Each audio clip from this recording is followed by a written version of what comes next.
ইয়াওমা নাদউ কুল্লু উনাসিম বিইমামিহিম। হাসরের ময়দানে কোন ব্যক্তিকে একা উঠানো হবে না, প্রত্যেক কর্মীকে তার নেতা সহ ডাকা হবে। কর্মী উঠবে, নেতা উঠবে, সেই দিন একত্রিত হয়ে তারা জেরা শুরু করে দেবে। কর্মী বলবে, আল্লাহ, নেতা আমার নামাজের কথা বলে নাই, ও আমাকে বাধ্য করেছে ওই সমস্ত আকামগুলো করতে। ও আল্লাহ, আমার কিন্তু কোনো দোষ নাই। আল্লাহ বলবেন, না, তোরও দোষ আছে, তোকে জাহান্নাম দেব। রাগে গোসায় ফেটে পড়ে বলবে, আল্লাহ, আমার তুমি জাহান্নাম দাও, ঠিক আছে, কিন্তু ওরে তুমি ডাবল জাহান্নাম দিবা। কি জাহান্নাম দিবা? ডাবল জাহান্নাম দিবা। সম্মানিত ভাইয়েরা, অতএব সোজা হব আমরা মরার পরে না মরার আগে? মরার আগে না মরার পরে? কিন্তু সোজা তো হই আমরা মরার পরে। সাপ ব্যাং ধরেছে। সাপ কি ধরছে? ব্যাং। ব্যাং বলতেছে, মামা আমার ধরো না, তুমিও কীট পতঙ্গ খাও, আমিও কীট পতঙ্গ খেয়ে বেঁচে থাকি, তুমিও থাকো আমিও থাকি, অযথা তুমি আমার উপরে আবার এইরকম কইরা হামলা কইরা আমার খাইও না, মামা আমারে বাঁচাও। সাপ বলে, বেটা বেশি তাফালিং করিস না, তোর পাইছি আজকে তোরে খায়া ফেলাম। সাপ ওকে খাওয়ার চেষ্টা করছে আর ব্যাং বাঁচার চেষ্টা করছে। তো বাঁচার চেষ্টা করতে নিলে একটা আওয়াজ হয়, আওয়াজ হয় না? গ্যাঙর গ্যাঙর একটা আওয়াজ হয়। তে আওয়াজ যদি সলিমুদ্দির কানে আসে, সলিমুদ্দি লাঠি একখান হাতে নিয়া সাপ মারতে যায় না ব্যাং মারতে যায়? বলেন। হ্যাঁ, তো ব্যস্ত আছে ব্যাং খেতে।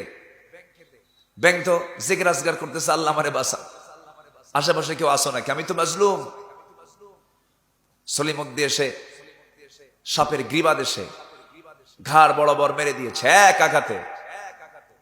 মুখ থেকে ব্যাংটা লাফ মেরে কয়েক হাত দূরে পড়ে এবার বলতেছে, মামা সোজা তো আগেই হইতে কইছিলাম, সোজা তো হল না মামা, সোজা হইছো কিন্তু মরার পরে।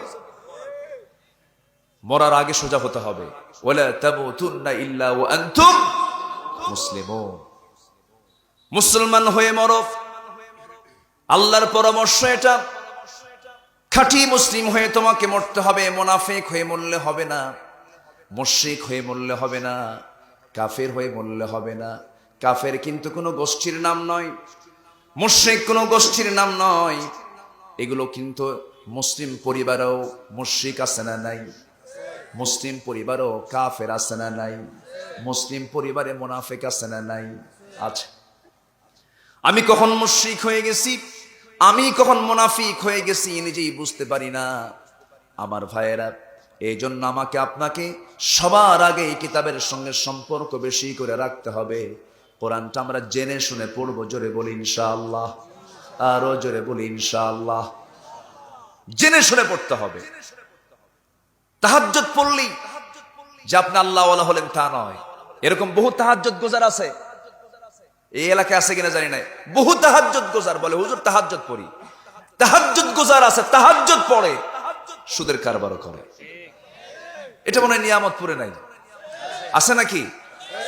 হ্যাঁ, সুদের কারবার করে। দয়া করে এই সময় কেউ উঠবেন না, ওটা সুদ খায়। ওয়াজের পয়েন্টে উঠবেন, একটু বসেন। সুদ খাওয়া কি? আরো জোরে বলেন। পৃথিবীর সকল পীর, পৃথিবীর সকল ওলামা এক জায়গায় হয়ে যদি বাংলাদেশের জন্য দোয়া করে, আল্লাহ সমাজটাকে সুদমুক্ত করো, সুদমুক্ত করো, সুদমুক্ত করো, সুদ বন্ধ হবে? কেমনে বন্ধ হবে বলে? কি কথা কি বোঝা যাচ্ছে? আমার ওয়াজ কিন্তু এই টাইপের। তাহলে সুদ বন্ধ করার জন্য দোয়া দেওয়া হবে না, দোয়া লাগবে, ঠিক আছে, দোয়া তো করবোই আমরা। সুদ বন্ধ করার জন্য শুধু ওয়াজ দেওয়া হবে না। যদি ওয়াজ করে আর দোয়া করে যদি সমাজ থেকে সুদ বন্ধ হতো, আমার তো মনে হয় বাংলাদেশে যে পরিমাণ ওয়াজ হয়েছে, আজকে তো সুদের গন্ধই থাকার কথা না। কিন্তু ওয়াজ এখনো আগের চেয়ে কম না বেশি? বেশি। সুদ আগের চেয়ে কম না বেশি? মাশাআল্লাহ, কি বরকত দেখছেন। ওয়াজও বাড়ছে, সুদও বাড়ছে।